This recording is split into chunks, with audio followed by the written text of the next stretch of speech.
welcome. My name is Jenny, and I am so glad that you're here. It's been a while since I've been on here, and I don't really have like any specific topic that I wanted to talk about today, but I did want to share something that's been on my heart, and just sort of an update. And so yeah, it's kind of personal, but I felt that I needed to share. It's just weighed on my heart that I should share since I have been dealing with hair loss. And I shared that a little bit a while ago, that I thought that I had triggered the hair loss by losing, the large amount of weight that I lost. And so I kind of just have been, over the past year, I've been losing large amounts of hair. Like after I'll wash my hair, the shower floor will be covered in hair, big gobs and wads of hair. After I brush my hair, when I wake up, there's hair on my pillow.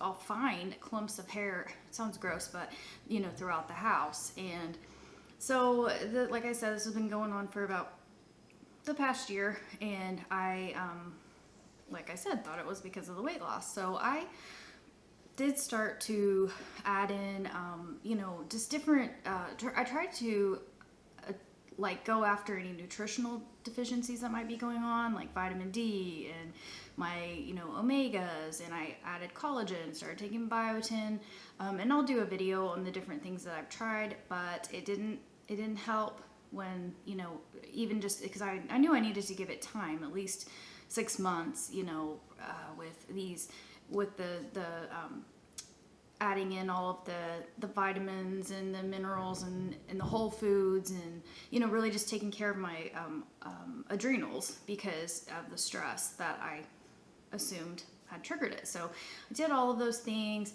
and I really just started to try to cover my bald spots where I had been losing hair. They turned into bald spots. And so basically I started using extensions, and it definitely covered it up. I have bald spots around here, so I'll insert some pictures, but there's bald spots all around here, like at the crown, and then at the base of my head, like at the back of my head. And now I've got a new one up here. Anyway, I started to become a little worried because it wasn't getting any better, and I was still losing large clumps of hair. So I saw my primary care physician and talked to her about my concerns, and she thought what I thought, that it was because of the weight loss. And she told me it's not a big deal, that the hair will grow back, no big deal. But I did want a second opinion, and she wanted me to see a dermatologist just to be sure. So I saw a dermatologist a couple of weeks ago, and the dermatologist didn't feel that it was because of the weight loss, because I lost it over a year and a half. It wasn't a huge amount of weight over the course of a couple of months or anything like that. So she said that would be what would trigger the amount of hair that I'm losing at the rate which I'm losing it in. So she, after an exam and some tests and things like that, and I had complete workup, blood work, all of those things to rule out any deficiencies and things, but she diagnosed me with alopecia areata. And I'm just going to I'll read the description. It is sudden hair loss that starts with one or more circular bald patches that may overlap. Alopecia areata occurs when the immune system attacks hair follicles and may be brought on by severe stress.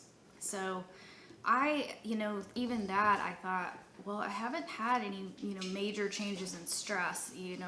Living with chronic pain and chronic illness is stressful in itself, but other than that, I haven't had any, true life stressors that I haven't had over the past 10 years. So, but she said it doesn't have to be linked to one event, and that, everything that I've got going on could even explain, health-wise, pain-wise, could explain why my body is just overtaxed and can't, handle anymore, and started to attack my hair. So, so I've been diagnosed with alopecia areata now, and I wanted to share because ever since I got diagnosed, I've had a hard time accepting it. Mainly because I feel like it's just one more diagnosis, and I didn't even think I could have any more issues, any more challenges to deal with. But I was wrong, and um, the thing that is the hardest part I think for me to accept has been that it is something that, from what I understand anyway, I'm new to this, obviously, because it's only been a couple weeks, but there is no cure. It flares up, just like with any autoimmune type issue, it'll flare up and get better, flare up. But just knowing that there's not a cure and that this is not something that's just probably most likely going to be corrected by, stopping losing weight, for example, and it grow back and everything go back to normal. So that's been kind of hard to accept. And truthfully, I've had, it's been emotionally just challenging. So I just really wanted to talk about it because I really have had to take a step back and like process it all. And what's helped me most is hearing other women's stories with alopecia or hair loss in general. And so I wanted to share because in case anybody else out there is dealing with it, I started this channel. My heart behind it is to help people, encourage people, connect with people. And I felt like if I don't share this, there could potentially be someone else out there in my situation, and I just would feel terrible not sharing and trying to hide it. So I want anybody out there who could be going through this to know you're not alone. And I definitely wanted to share as soon as I knew what was going on, so I can share the journey, basically. Definitely not easy, but I had mentioned I had been wearing extensions, and now this, I added that in after the hair loss to just really to try to cover it, because I thought it was temporary. And then I stopped wearing extensions because I was afraid that it was going to make it worse. This was just putting more stress on my hair. And so I stopped wearing extensions and, of course, started taking different supplements and things and really just trying to take care of my hair, my biological hair. And I started to consider wigs, but that was something that I was terrified of. And I just, for whatever reason, I don't know, I guess I just had a lot of reservations. I've heard how expensive they are, how, I was afraid it would look too wiggy, and I don't know, I just didn't want to draw any more attention to that area that I already feel self-conscious about, my hair. So but yeah, I have got a couple comments about my hair color and just my hair in general, and I felt like it would be disingenuous of me to not be honest and open. So I have been wearing wigs. And so, because my hair has changed a lot, I figured I would at least be open about it. It's not something that I can really hide. I decided to take my hair back to its natural color, or closest to its natural color as possible. No more, dyeing, no more processing, I'm just really try to take care of my biological hair the best I can.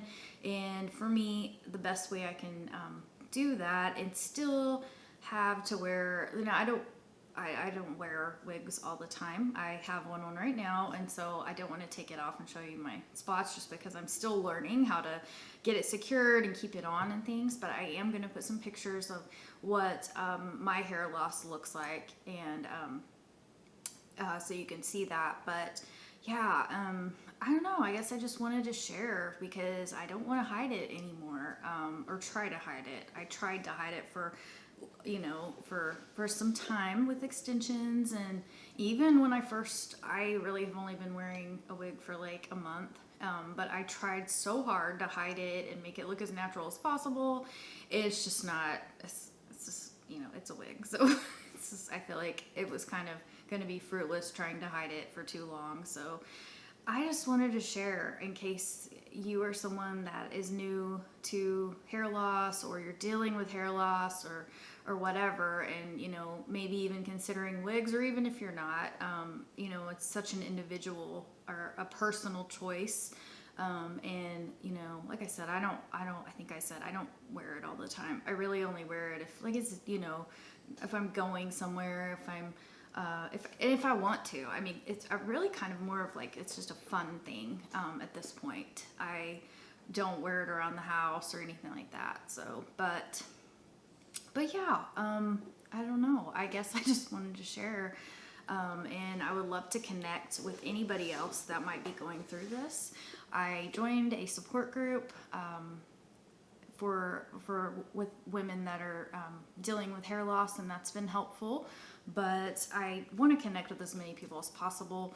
I know that it will help me to process this and deal with it, and definitely I need to be reminded I'm not alone too. So yeah, if anybody else out there is dealing with the same thing, I would love to connect with you. If you're not comfortable sharing here, I totally get it. I have Instagram and Facebook. It's easy to reach me there, or it's getting easier. I'm getting better about checking my messages. I have been missing messages, so I'm sorry if you're somebody that's reached out to me and I didn't respond or responded very late, because I'm just now seeing those ones that get kicked into the spam folder, I guess. But anyway, I don't want to keep on chatting on. I just really wanted to share that, put that out there, and yeah, I will be going to Maryland next week to follow up with my neurosurgeon about my updated imaging and hopefully get my fusion scheduled. I am still in my collar. I just am trying to, like I've mentioned, give myself, if I'm having a better day, and I'm having a better day today, to give myself a break from it. But yeah, hopefully soon I will have a surgery date scheduled as well, and I'll be sharing that. So thank you guys for being here, and I hope that you're all doing well. And once again, if you're dealing with this, I would love to hear from you. So don't forget to subscribe if you'd like to be notified when I upload again, and I'll see you guys next time. Bye.